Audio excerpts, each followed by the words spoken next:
como la arteria carótida, el segmento M1, M2 o la vertebrobasilar en la gran mayoría de los pacientes con mayor déficit neurológico. Es importante porque aunque son entre el 11 al 29% de todos los casos de ACV, repercuten con la mayor cantidad de morbilidad y de secuelas neurológicas. ¿Esto por qué? Teniendo en cuenta que la oclusión de grandes vasos va a provocar una necrosis irreversible o lo que es llamado un núcleo del infarto, el core.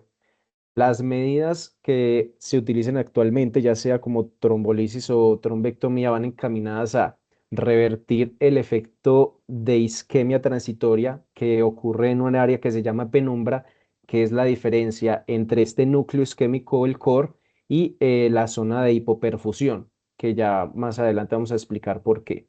Y aquí es muy importante entonces sospechar una CB de gran vaso con la probabilidad de un NIS por encima de 11, la probabilidad es hasta del 79%, teniendo en cuenta de que estos van a ser los de mayor morbilidad y que se van a beneficiar más del tratamiento.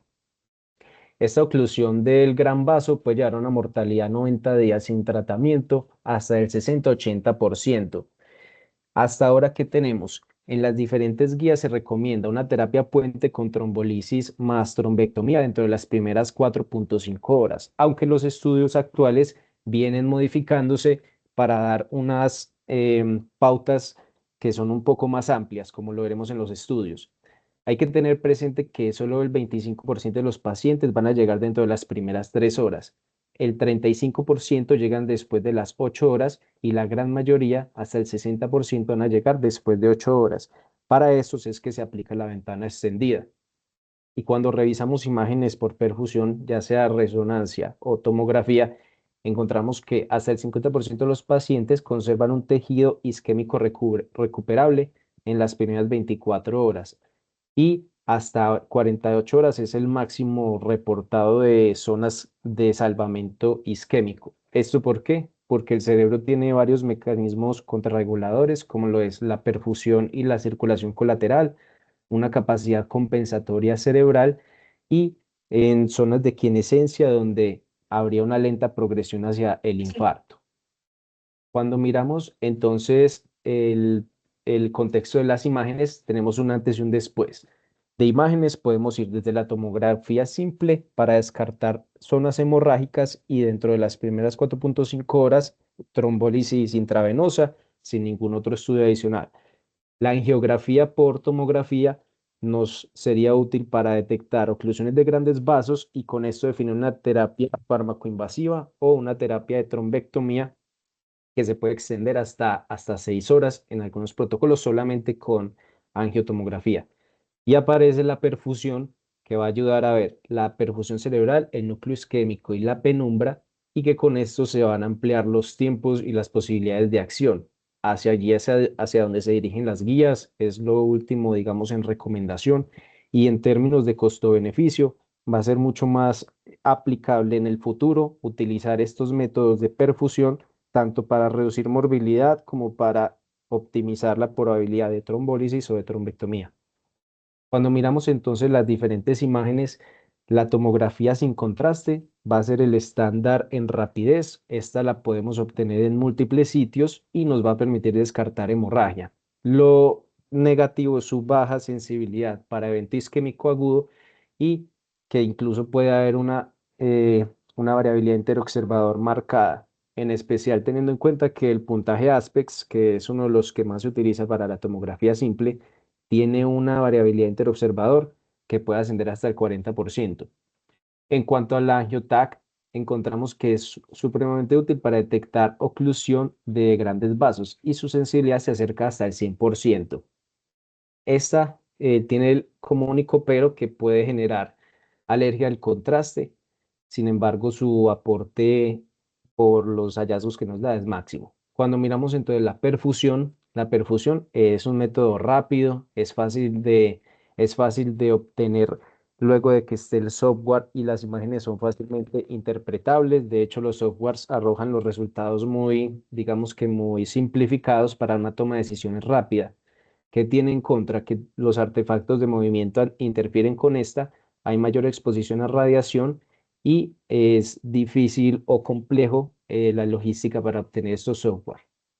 La resonancia magnética simple podemos utilizarla con la secuencia TOF para evaluar los vasos sanguíneos, la secuencia sin contraste de WI, el ADC y SWI para definir pacientes que tengan zonas donde haya probable hipoperfusión y que no se hayan representado todavía en imágenes como isquemia, y un protocolo especial que es el ASL, que es lo mismo que una perfusión por tomografía, pero con una mayor sensibilidad en cuanto al núcleo isquémico. Determina muy bien la zona isquémica. Entonces, en perfusión tenemos que hay tres conceptos importantes a tener en cuenta: lo que es el núcleo isquémico, el tejido críticamente hipoperfundido y la penumbra. En cuanto a la penumbra, vamos a tener entonces que es el mismatch o la diferencia que hay entre el volumen del núcleo de infarto y el volumen total del tejido que está críticamente hipoperfundido. Entonces, si lo pasamos a otras palabras, serían las zonas del cerebro donde tengo un flujo sanguíneo entre 10 a 20 mililitros por cada 100 gramos de tejido. Cuando vamos entonces a buscar la definición del núcleo o del core isquémico, es donde hay un flujo sanguíneo cerebral por debajo del 30%. Esa ya es una zona de isquemia irreversible, de necrosis. Y el tejido críticamente hipoperfundido va a ser donde haya un tiempo máximo de tránsito de 6 segundos, donde se vea el retraso de la llegada del contraste. Esos son sitios que todavía tienen perfusión, pero que, digamos, es donde si se deja esta zona isquémica, va a llegar a necrosis. Entonces, esta tecnología me va a permitir una proporción de datos volumétricos del núcleo isquémico, datos de la penumbra y unos mapas codificados por color, todo dependiendo del flujo sanguíneo cerebral, del volumen sanguíneo cerebral, el tiempo de tránsito medio, el tiempo de pico máximo y el Tmax, que serían como las diferentes opciones que ofrece este software. Este software se utilizó en los estudios de Fuse 3 y en el estudio Down. Aquí es importante porque son como los que dan la indicación o dan los parámetros a través de los cuales uno habla de isquemia, penumbra, tejido que es reperfundible y criterios de inclusión o candidatos para estas intervenciones. Entonces aquí es importante que para estos estudios se utilizó la arteria cerebral media en su porción M1 o la carótida interna en su porción intracraneal. El mismatch se calculó en 1.8 entre la diferencia entre el núcleo isquémico y el núcleo de volumen crítico de hipoperfusión. Se habló de que los núcleos isquémicos debían ser menores a 70 mililitros y que la penumbra fuera por lo menos mayor a 15 mililitros. Cumpliéndose estos criterios, sería candidato el paciente para medidas ya sea de reperfusión farmacológica o trombectomía. Para esos estudios fue trombectomía. Como vemos en estas imágenes, así se vería de forma gráfica la imagen de perfusión. Entonces vemos unas zonas en color morado o fucsia donde está el núcleo de necrosis. En este caso corresponde a 9 mililitros. Vemos en color verde unas zonas donde el tiempo máximo de 6 segundos es de 38 milímetros, es decir, zona de tejido rescatable, y la diferencia entre esos dos me da el mismatch o la penumbra, que para este caso sería 29 mililitros y un mismatch de 4.2, o sea, cumpliendo criterios para ingreso a estos estudios. En esta imagen vemos entonces cómo se vería una oclusión de la cerebral media representada en tomografía. Todavía no vemos cambios agudos ni hiperagudos, pero cuando miramos en las imágenes de perfusión se logra ver una zona color morado, que es el núcleo de necrosis, y una zona entre colores amarillo y rojo, un espectro de colores entre amarillo y rojo que me muestra las zonas de tiempo máximo de 6 segundos. La diferencia entre la imagen violeta con la imagen roja es la que me va a dar el mismatch, que por ejemplo para esta imagen se ve que hay un mismatch mayor a 1.8, que es el criterio de inclusión en el estudio Diffuse. Esta otra imagen me permite ver de forma comparativa cómo se vería la perfusión con la resonancia magnética. Entonces vemos lo mismo. En la perfusión, el área del núcleo de necrosis que se correlaciona bien con esta zona de restricción de la difusión en el DWI y la zona de tiempo de tránsito de 6 segundos, que se ve que es un área mucho más grande. En ese no nos dicen cuánto fue el mismatch. Y este otro ejemplo también para esquematizar cómo se vería una oclusión de la cerebral media grande en perfusión. Vemos un núcleo de necrosis de 48 mililitros. Recordemos que el máximo por los estudios anteriores era 70 mililitros, o sea, este sí clasifica con un tiempo de 6 segundos de 128 mililitros, dándonos entonces una zona de penumbra de 80 mililitros. Aquí el requisito es que sea mayor a 15 y un mismatch mayor a 2.7. El requisito era 1.8. Entonces, para hablar sobre este club de revistas, tenemos que hablar sobre la trombólisis. Entonces, la trombólisis va a ser el mecanismo a través del cual se va a mejorar de forma significativa la funcionalidad neurológica, habrá recuperación de tejido hipoperfundido, de tejido que está en la penumbra, reduce la dependencia física a largo plazo, disminuye desenlaces como lo es la dependencia, la mortalidad y va a tener un impacto positivo en los pacientes a costas pues de un riesgo de sangrado.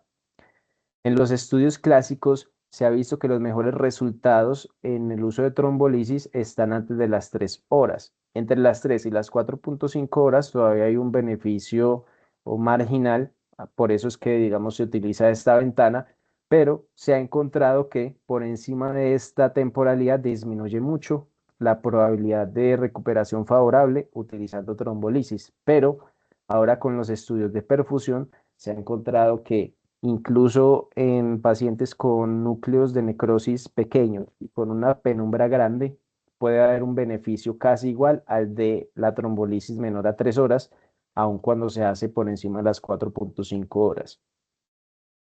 Entonces, en este gráfico de desarrollo histórico, encontramos cómo los diferentes estudios a lo largo del tiempo han intentado con varias terapias trombolíticas, comenzando entonces con estudios clásicos del alteplasa. Empezamos a ver estudios de tenecteplasa desde el 2005 y para los últimos años, es decir, desde el 2012 hacia la actualidad, vemos una gran predominancia de estudios de tenecteplasa. Entre esos importantes mencionar el ATEST, el STEM IATNK, el NORTEST, el estudio TRACE, TRACE 2, el CHABLIS y el estudio Timeless, como veremos más adelante, y otros estudios con Alteplasa tratando ya de sedimentar a fondo esta terapia con el estudio Wake Up, el STEM-ECAS, el TWATS y el HOPE. Y ya entonces tenemos una mezcla de estudios comparativos de ambos y del uso de trombectomía, con los efectos que esta tendría, pues el impacto que esto tendría en las terapias. ¿Por qué hablamos entonces de tenecteplasa? Tenemos que el tenecteplasa es una variable modificada genéticamente del alteplasa. Aquí, ¿esto qué va a dar? Va a dar las probabilidades de aumentar en 14 veces la especificidad de la fibrina, 80 veces mayor resistencia al inhibidor PAI, con una actividad fibrinolítica mayor y con una estabilidad farmacológica. Eso pues debido a unas sustituciones farmacológicas en su estructura, sobre todo en aminoácidos, hacen que la estructura sea mucho más estable, que se dirija de forma específica a su target y que tenga una vida media más larga, además de una resistencia mayor a la degradación. Cuando miramos entonces todo esto en conjunto, vemos que hay de forma teórica una probabilidad mayor de recanalización vascular, de disolución del trombo y de fragmentación de la red de fibrina.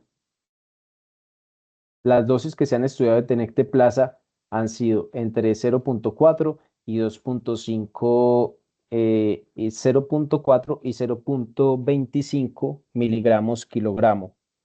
Encontramos que en estudios de costo-eficiencia se ha encontrado que, por ejemplo, utilizar el tenecteplasa en algunos países donde hay o ampollas de 25 miligramos ha demostrado hasta 20 a 30% en reducción de costos.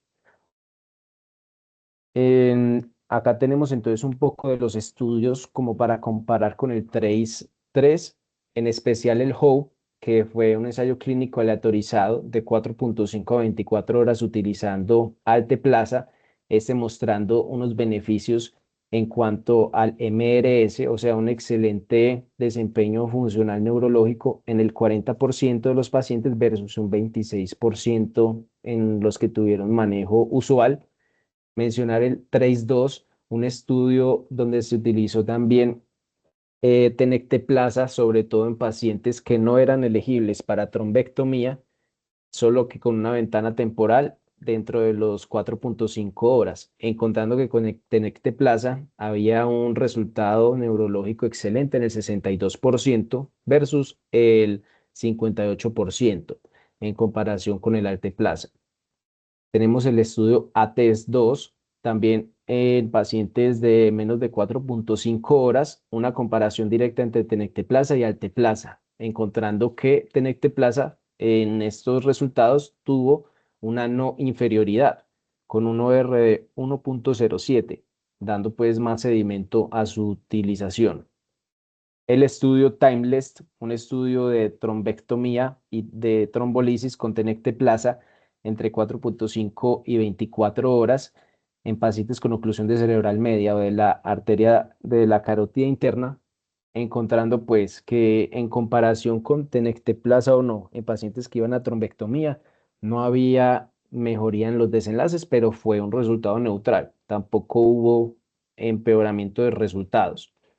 Y los estudios Down Diffuse, como ya se habían mencionado, que fueron de los que partió el uso de la perfusión, encontrando, por ejemplo, una mejoría en pacientes que iban a trombectomía del 50% versus el 13% en los que no iban a trombectomía, con resultados pues clínicamente y estadísticamente significativos.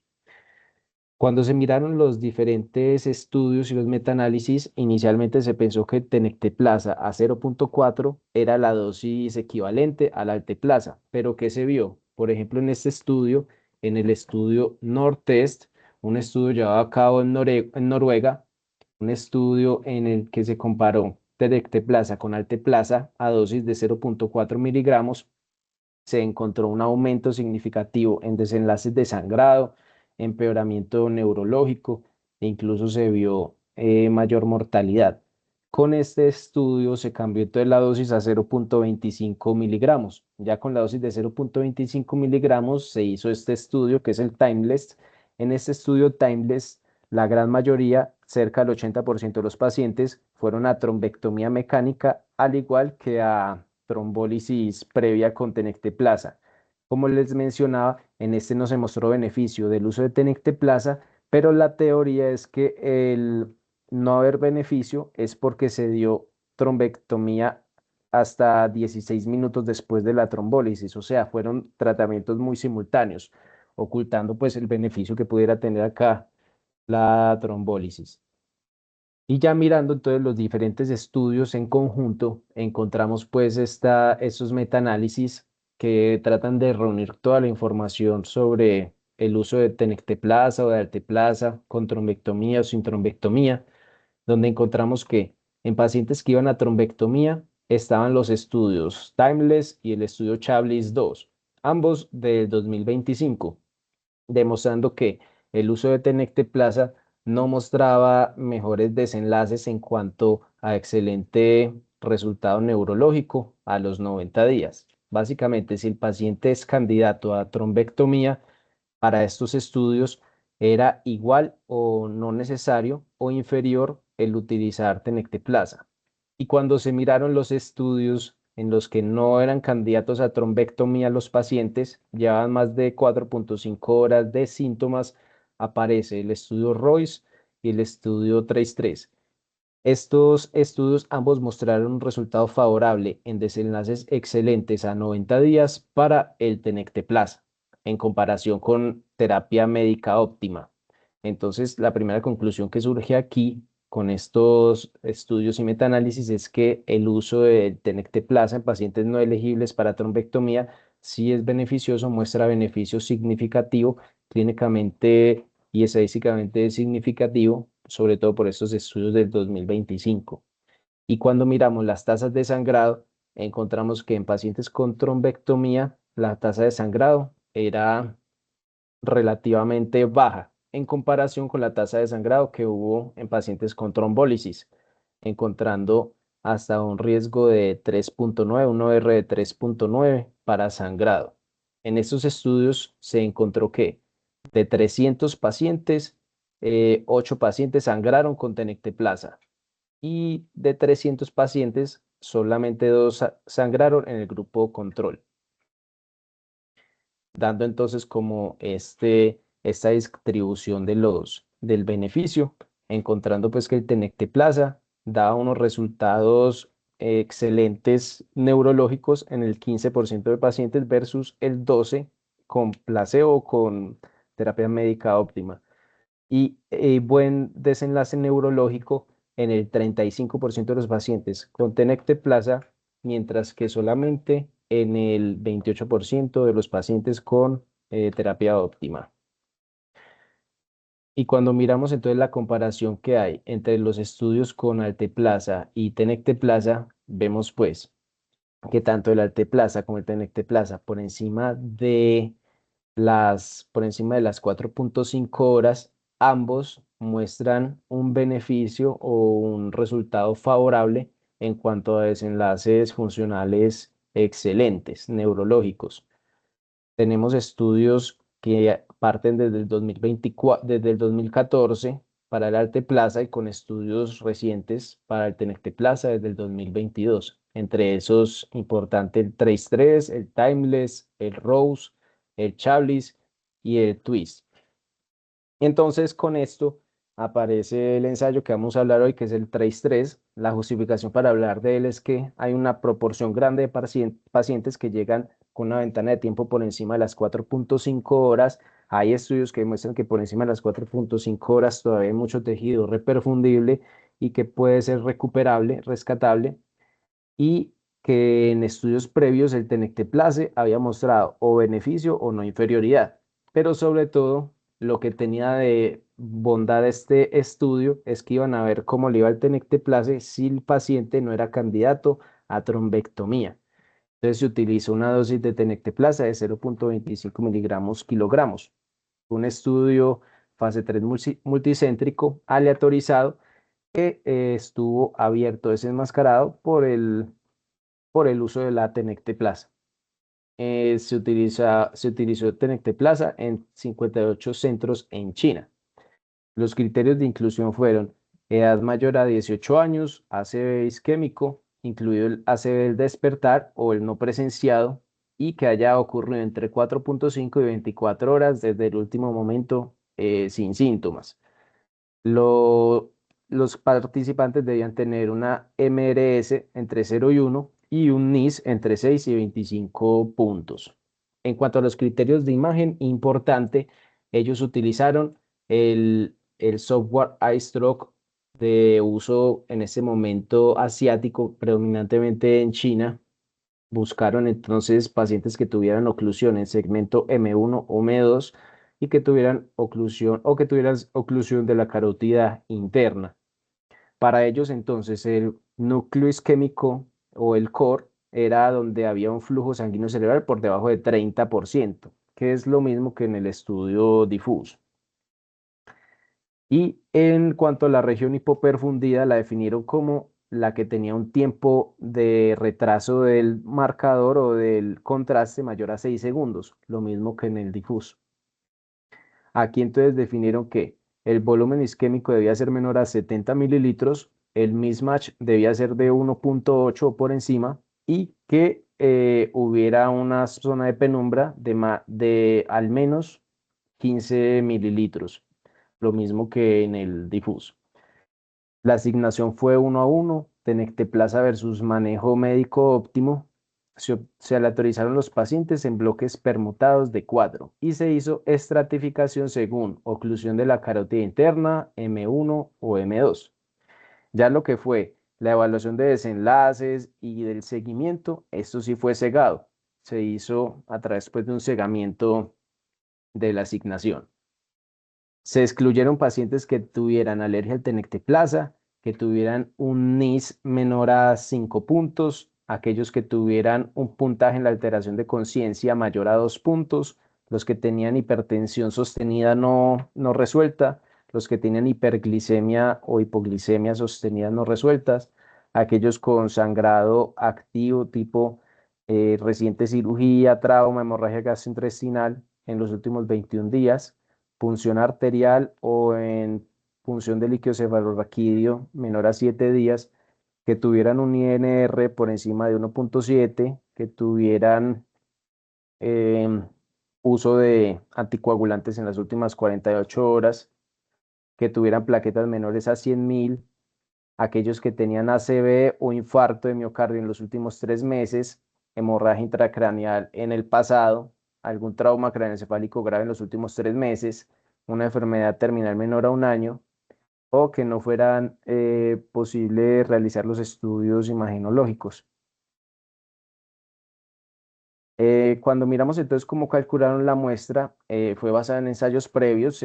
Lograron recoger 516 pacientes para un poder estadístico del 80% para detectar una diferencia absoluta del 12% en resultado neurológico excelente, dado pues por un M-ranking de 0 a 1.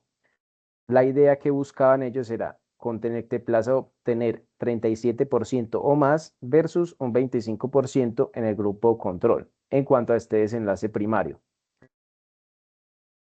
Em, Cuando hicieron una reestimación de la población, de necesidad o no de aumentar el número de pacientes, se dieron cuenta que el reclutamiento era bastante rápido y que incluso cuando hicieron este análisis para aumentar pacientes y dar, digamos, resultados que fueran adaptativos, ya a los 90 días ya se había completado hasta el 60% de la muestra. Entonces continuaron con esta muestra inicial. El desenlace primario fue entonces el desenlace neurológico excelente a los 90 días.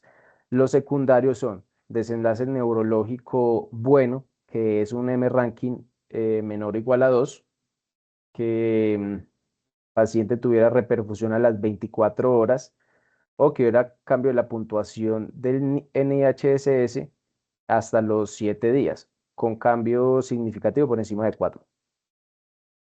Y los desenlaces secundarios exploratorios eran recanalización y los de seguridad la hemorragia intracraneal a las 36 horas, dada por un empeoramiento del NIS de 4 puntos, muerte por hemorragia, mortalidad por cualquier causa o hemorragia mayor en los 90 días. El seguimiento se hizo al ingreso a las 24 horas, entre 24 y 36 horas y a los 90 días. Al principio con imágenes de perfusión, sobre todo para ver si había recanalizado, posteriormente con resonancia para ver si el núcleo isquémico, la zona había aumentada, y luego tomografía simple para sangrado. Se hizo análisis de subgrupos, como lo había mencionado previamente, en especial por edad, por el NIS y por el tiempo en el que última vez fue vista la persona sana. Entonces, tenemos que se reclutaron pacientes entre 2022 y 2023, evaluaron 1.469 pacientes, de ellos el 35% se incluyeron en el ensayo, 264 para tenecteplasa y 252 para el manejo estándar. Tenemos que se realizó resonancia con perfusión en el 11% y TAC con perfusión en el 88%. De los grupos, las características iniciales de base, tenemos pues que están muy equilibrados, la edad similar, 67, 68 años, una proporción de hombres grande, entre el 66 y 69%, las comorbilidades como hipertensión, diabetes, fibrilación atrial, equilibradas en ambos grupos y con los criterios de exclusión que se ha definido, entonces, pacientes que tuvieran un NIS por encima de 6. La mediana de NIS para estos pacientes fue de 11 en el grupo de Tenecteplasa y 10 en el de tratamiento médico óptimo. Cuando miramos entonces el núcleo isquémico en imágenes, en Tenecteplasa fue de 16 mililitros y en terapia médica de 15 mililitros. Y cuando miramos el volumen de perfusión de la lesión, o sea, sería básicamente el tiempo de tránsito de 6 segundos, 119 mililitros para Tenecteplasa, 123 mililitros para manejo médico. En cuanto a los desenlaces, encontramos entonces un desenlace neurológico excelente en el 33% de los de Tenecteplasa y en el 24% de los de manejo médico óptimo, con con un OR demostrado un tamaño del efecto de 1,37, con significancia estadística. Cuando miramos entonces aquellos que tenían un desenlace neurológico bueno, que es definido como un NIS por debajo de, perdón, un M ranking por debajo de 2, tenemos que para el grupo de Tenecteplasa fue del 43%, mientras que para el grupo de manejo médico del 33%. En cuanto a la reperfusión a las 24 horas con estudios imagenológicos, se encontró en el 20% de los pacientes con Tenecteplasa y en el 11% de los pacientes con terapia médica. En cuanto a los desenlaces de seguridad, tenemos que hubo sangrado intracraneal en las 36 horas en el 3% de los de Tenecteplasa y en el 0,8% de los de manejo médico. En términos absolutos, 8 pacientes de Tenecteplasa y 2 pacientes de manejo médico absoluto. La mortalidad del 13% para ambos grupos a los 90 días. En cuanto a los resultados secundarios, la mejoría neurológica mayor se encontró en el 15% de los pacientes con Tenecteplasa y en el 6% de los pacientes con manejo médico habitual. Y la tasa de reperfusión fue del 18% en Tenecteplasa y del 10% en manejo médico. Cuando miramos entonces el Forest Plus, vemos que en subgrupos, resultados de subgrupos, pareciera haber un discreto beneficio en pacientes, discreto, pero clínicamente y estadísticamente no significativo. En menores de 75 años, también en pacientes en comparación a los de 65 o mayores de 65, en menores de 65, aquellos que no iban a terapia endovascular y aquellos en donde el núcleo isquémico era menor de 20 mililitros. Esto sin significancia estadística. Esto cuando se hizo el análisis en el análisis post-hoc. Y en el análisis primario, que fue por intención a tratar, vemos lo mismo, que el Tenecteplasa mostró ser mejor que el manejo médico con significancia estadística y con resultados clínica y estadísticamente significativos. También mostró beneficios en el subgrupo de hombres y un discreto beneficio en el subgrupo de NIHS por encima de 10. Ya viéndolo de forma más gráfica sería así. Los pacientes con Tenecteplasa podemos ver entonces que el MRS por debajo de 2 puntos sumaba el 43% versus el grupo de manejo médico en el cual la sumatoria era del 35% para resultados buenos. Entonces, ¿qué fue lo que se logró encontrar? Que en los pacientes que tenían oclusión de gran vaso, en los que había tejido cerebral recuperable y que no eran candidatos para manejo endovascular, el uso de Tenecteplasa entre 4,5 y 24 horas demostró una mayor proporción de pacientes sin discapacidad o con resultados neurológicos excelentes o buenos a los 90 días, sin una diferencia importante en mortalidad, sin una diferencia tan grande en sangrado.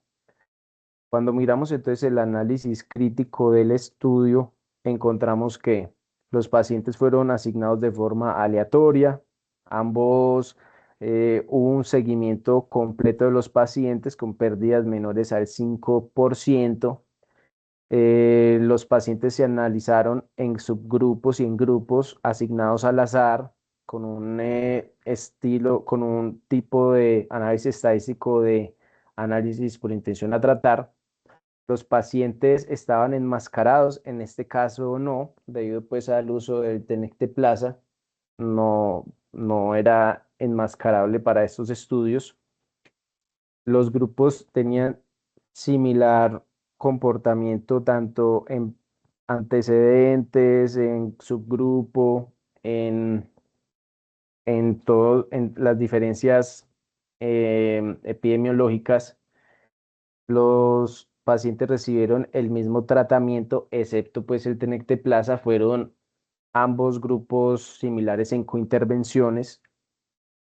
Cuando se logró ver entonces el efecto del tratamiento, recordemos entonces que se hablaba de un 37% de pacientes con desenlace neurológico excelente para Tenecteplasa versus un 25% en el grupo de pacientes con manejo médico.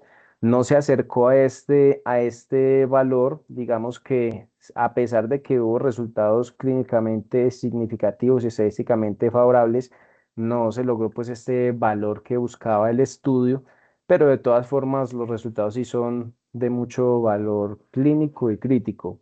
La estimación de los efectos fue precisa. Ya cuando miramos si estos pacientes se parecen a los nuestros, pues son pacientes asiáticos, digamos que por esa salvedad no se podría decir pues que el estudio es comparable o que se pueda traer de forma directa a nuestra población, pero sí da pues unas señales y unas probabilidades de beneficio muy importantes. Los resultados sí fueron clínicamente importantes, sobre todo el resultado neurológico excelente, la mortalidad, el sangrado. En cuanto a si valen la pena los beneficios por los posibles daños, esto es, digamos, muy personal, pero probablemente siguiendo las pautas de este estudio, los beneficios superan a los riesgos.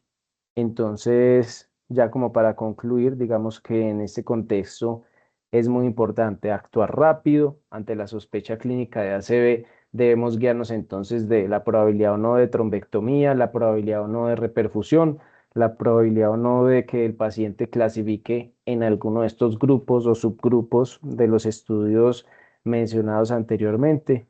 Es importante prevenir las complicaciones, en especial el riesgo de sangrado que existe con las terapias de trombolisis.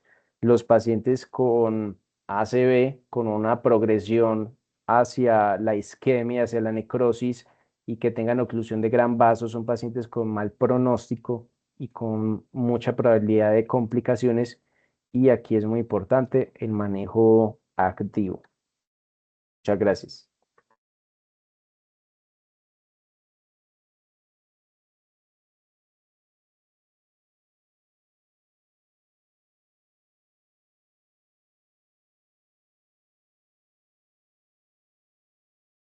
Hola, profe, buenos días.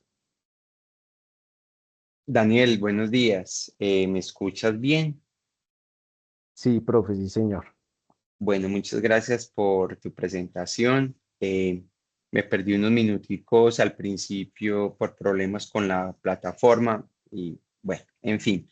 Pero bueno, ya pues digamos que entrados en el tema, primero pues felicitarte por la revisión, por el manejo del tema y adicionalmente a eso pues por el análisis que realizas. Yo tengo pues varias observaciones y preguntas pues que quiero transmitir, pero que me gustaría también que me ayudaras en este asunto para poder tramitar o gestionar el análisis crítico de este artículo propiamente.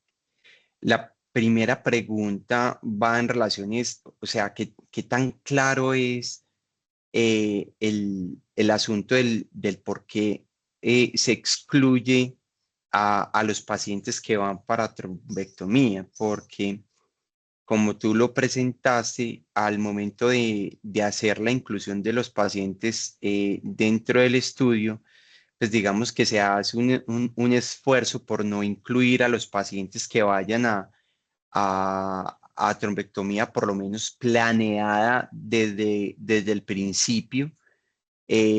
Entonces, no queda claro como ese criterio de exclusión de los pacientes que vayan a trombectomía mecánica planeada, y cuál sería pues finalmente como la intención de excluir estos pacientes. Esa sería pues como mi primera apreciación y pregunta. La segunda va en relación con, eh, yo te lo preguntaba previamente y era la validez externa del estudio, y tenía que ver con qué tanto se parecen nuestros pacientes, no solamente en las características, en este caso genéticas, raciales, sino, por ejemplo, en la disponibilidad de recurso en este caso, porque los criterios de inclusión del estudio son bastante exigentes y de hecho, pues digamos que para mi opinión son difíciles desde el punto de vista clínico de implementar, y quizá puede haber mucho enredo para poder implementar por lo menos los criterios, y poder, digamos que, extender este beneficio que menciona el estudio a a los pacientes en nuestro medio, poder tenerlos no solamente en el tiempo, sino con las imágenes de perfusión que menciona, con los criterios de perfusión que se mencionan pues ahí. Entonces, eso primera sería antes las dos. Y la última tiene que ver en relación con el tamaño del efecto, y es cómo interpretamos el tamaño del efecto en este caso, en las diferencias que se pueden encontrar entre los grupos que van a tratamiento con tenecteplase y los que no. eh, Son esas.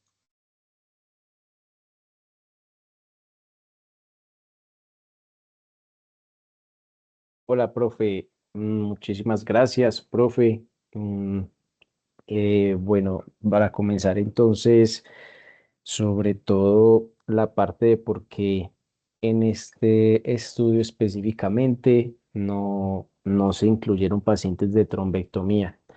Entonces, revisando la literatura, pues al respecto, encontré que había varios estudios que intentaban utilizar tenecteplasa o alteplasa en pacientes con ventana extendida, pero con unos criterios más laxos en cuanto a la inclusión de los pacientes, incluso pues por temporalidad y con no hallazgos significativos en la neuroimagen simple o con contraste. Pero entonces esos estudios mostraron que era unos resultados negativos, o sea, no había un beneficio marcado de la intervención y además había un riesgo aumentado en el sangrado. Entonces, el estudio, digamos que sirvió para darle pie a este, fue el estudio Timeless. El estudio Timeless se hizo con tenecteplasa y ese estudio incluyó pacientes que iban a trombectomía. Hasta el 77-80% de esos pacientes antes de la trombectomía recibieron tenecteplasa versus el manejo médico óptimo más la trombectomía. Lo que encontraron ellos fue que de forma pues así como inesperada, no había una diferencia tan marcada en cuanto a sangrado. Sangrado se vio similar en ambos grupos, sobre todo pues si los criterios de inclusión eran los mencionados para este estudio. Las áreas de penumbra junto con un núcleo isquémico pequeño, junto con un tejido recuperable grande y una oclusión de gran vaso. Esas eran como las características del Timeless, pero lo que vieron era que el tenecteplas no mejoraba de forma significativa o estadísticamente importante la mortalidad, los desenlaces neurológicos a 90 días, solamente impactaba en recanalización, pero esa recanalización no se vio reflejada, no vio reflejada un impacto en cuanto a esos desenlaces. Entonces, ellos decían que muchos pacientes de los del grupo, pues de este estudio, no lograron ingresar porque no eran candidatos para trombectomía o no alcanzaban a llegar al centro primario con trombectomía o había un traslado en ambulancia que podía impedir esta terapéutica. Entonces se les ocurrió hacer este estudio para ver si había algún impacto en utilizar el Tenecteplas versus el manejo médico, si esos pacientes se preveía que por duración o por temporalidad no iban a alcanzar a llegar al centro de trombectomía, si inicialmente no eran candidatos, si requerían un traslado en ambulancia de larga distancia a un centro primario, pues de donde realizaran trombectomía, o si no cumplían con los criterios de inclusión y se vio que por lo menos para este grupo de pacientes que son escasos, es difícil encontrarlos, pues el uso de Tenecteplas, si no hay acceso a trombectomía, es una opción favorable. Entonces, esto abre como una probabilidad aquí, y es que si el paciente está lejos, pero necesito remitirlo, digamos, a 2 horas o 1 hora y media, lo que puedo hacer es utilizar Tenecteplas y cuando llegue a la otra institución, podría ingresarse a trombectomía, porque el estudio Timeless lo que mostró era que cuando se hacían de forma simultánea o casi igualita en el tiempo, no había beneficio con el uso de Alteplas, pero si ha pasado 1 hora y media o 2 horas, pudiese funcionar partiendo de que este estudio mostró mejoría en los pacientes que recibieron solo Alteplas. Entonces esa es una de las probabilidades o plausibilidades que ellos plantearon y a raíz de esto pues como que se motivaron para hacer este estudio. Lo segundo, en cuanto a a los criterios de inclusión o la factibilidad o digamos al tema de validez externa del estudio, sí tenemos pues claro que las poblaciones son diferentes, pero en diferentes estudios, incluso los realizados en Reino Unido, en Canadá o en otros países, ya sea europeos o de este, de esta mitad del mundo, resultados también fueron favorables para trombólisis antes de trombectomía o trombólisis sola. Puntualmente, ellos fueron estrictos a la hora de elegir pacientes con un núcleo isquémico, más una imagen de perfusión, más digamos, una anatomía favorable, una oclusión de gran vaso, pero si miramos de forma estadística, hasta el 50% de los pacientes cumplen con estas características, pero inicialmente o llegan fuera de ventana o van a trombectomía temprana o simplemente por no cumplimiento de criterios de inclusión no son candidatos a tratamiento. Entonces, este estudio da la posibilidad en ese grupo grande de pacientes tener una herramienta más. Lo que ellos también hicieron en el estudio que fue chévere es que utilizaron un nuevo software que se llama iStroke, que está en estudio, pero según relatan, pues en las editoriales y en los otros estudios, es mucho más económico que el Rapid. El Rapid es el software utilizado en Estados Unidos, Canadá y en el resto del mundo, validado pues de forma internacional, incluso en el estudio Diffuse que es para las imágenes de perfusión. Aquí con este software lo único que se requiere es un tomógrafo multidetector con amplia cantidad de canales y que tenga el software para procesamiento de imagen. Y ya lo que hace es mirar lo del tránsito medio, el tiempo pico, el volumen cerebral y el flujo cerebral. Cuando revisé, busqué el costo de esto, la posibilidad pues de adquirirlo y si bien es muy dependiente del sitio que lo contrate o que lo compre, rondaba como entre los 25.000 y los 30.000 dólares el año. Entonces es una terapéutica que por ahora es costosa, en el futuro pudiera ser más viable y en especial todos los estudios apuntan hacia allá. Entonces, probablemente así como el ingreso de los trombolíticos a la cotidianidad, que fue algo lento, pero que ocurrió, así podrá ocurrir con con las técnicas de perfusión. Pues contamos con el insumo, faltaría solamente el software, que por el momento tiene un costo elevado, pero se están buscando alternativas como por ejemplo este iStroke, que es, según ellos relatan, más económico y por lo menos con estos estudios ya adquiere algo de validez para su uso. Em,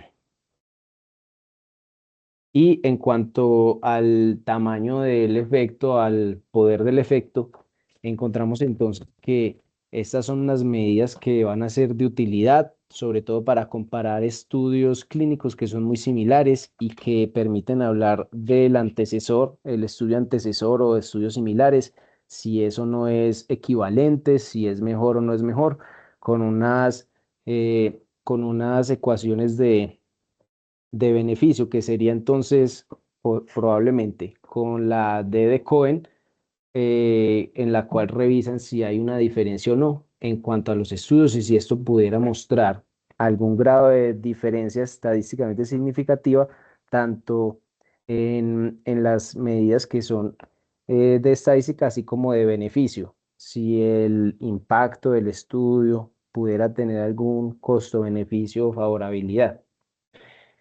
Eso fue como lo que encontré, profe, puntualmente. Gracias Daniel. No, solamente pues como para aclarar pues dos punticos y efectivamente el tamaño del efecto lo que nos permite es ver en comparación con pues entre la intervención y el grupo comparador las diferencias en relación a la medida. Pues en este caso, mira que lo que estaban buscando era diferencias entre las proporciones de los pacientes que quedaban con un ranking entre 0 y 1 y los pacientes que tenían pues un ranking distinto. Entonces, cuando tenemos un tamaño del efecto por encima de 0,8, se habla de un tamaño del efecto grande de la intervención. Pues en este caso, en el que tú lo estás mostrando, es un tamaño del efecto grande. Si fuera un tamaño del efecto, por ejemplo, de 0,2, sería un tamaño del efecto pequeño y un tamaño del efecto de 0,5 es un tamaño del efecto moderado de la intervención para presentar esas diferencias. Entonces, digamos que un tamaño del efecto de 1,73, que es el que mostraba, es un buen tamaño del efecto. Sí, es decir, la intervención es útil. Ahora, pero si nos devolvemos un poco, es que es, digamos, el intríngulis del cómo llevaron el estudio de los pacientes, del cómo los metieron, de finalmente por qué consideraron que esos pacientes no eran aptos para trombectomía, que es donde genera, digamos, un punto clave en la discusión, que si bien puede ser claro para los investigadores, no es claro en el artículo. Es decir, por qué finalmente esos pacientes no fueron considerados aptos para trombectomía, cuál fue el criterio de exclusión que se utilizó en este caso. No es decir, no, el paciente no era apto para trombectomía, entendiendo que muchos de estos pacientes incluso cumplen con los criterios de vaso grande comprometido y tienen tejido salvable. Entonces se pregunta uno, pero ¿por qué no los llevaron a trombectomía? ¿Sí? Entonces digamos que es por lo menos a mi modo de ver una de las preguntas que yo le haría y que no me quedan claro en el artículo. Y bueno, pues lo del software y el valor del software, pues ojalá en el futuro sea mucho más barato porque pues tenemos muchas dificultades económicas, pero pues para ofrecer, en aras de ofrecer la mejor calidad de atención a los pacientes y abaratando pues,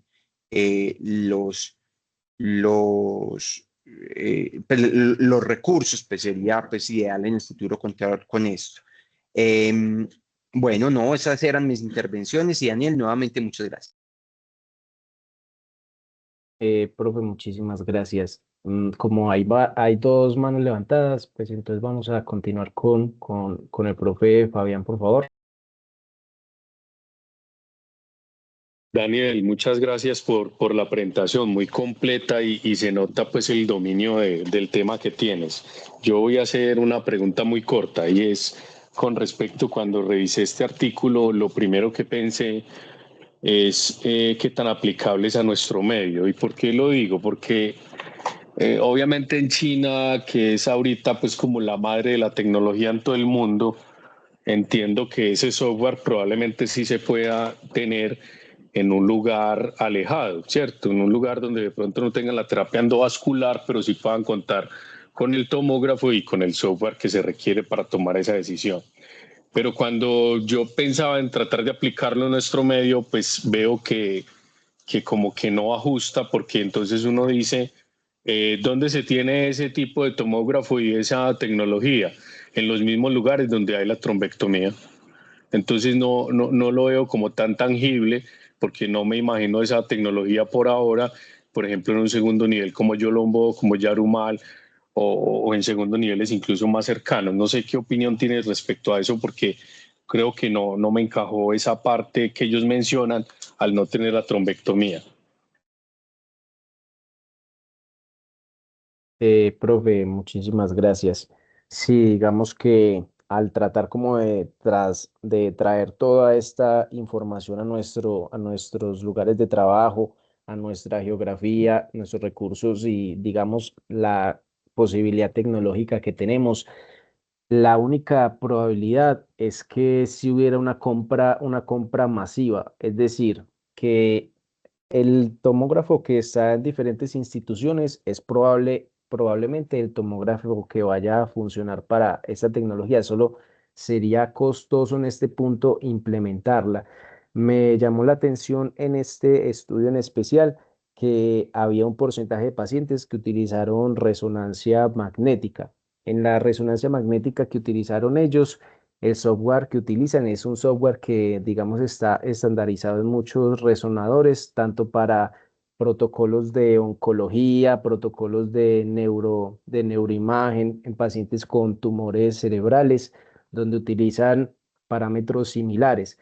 Entonces, digamos que es una perfusión similar, no da exactamente los mismos valores de volumen cerebral y de flujo cerebral, pero si hablas bien sobre lo que es el núcleo isquémico y la zona de penumbra y se pudiera calcular el mismatch.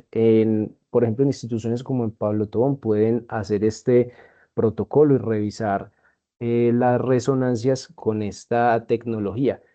De pronto tiene el pero de que el tiempo del estudio es un poco más demorado. Cada uno de estos protocolos puede tardar 6, 12 minutos, teniendo en cuenta pues de que hay que hacer una serie de imágenes, la imagen del DWI, luego la configuración en ADC, el TOF, luego hacer este que es el ASL, prolongaría mucho el estudio, pero digamos que la factibilidad por lo menos existe, aunque de forma teórica es mucho más bonito de lo que se pudiera llevar en cuanto a la práctica. Ya para la práctica se vuelve, digamos, algo difícilmente aplicable, pero que esperemos si estos software evolucionan y se ponen a un precio más asequible, pudiera ser una opción para ciudades intermedias, por ejemplo, el eje cafetero o en Santander Norte de Santander, donde difícilmente es fácil conseguir una trombectomía y probablemente haya más probabilidad para ellos de adquirir el software en ese contexto puntual.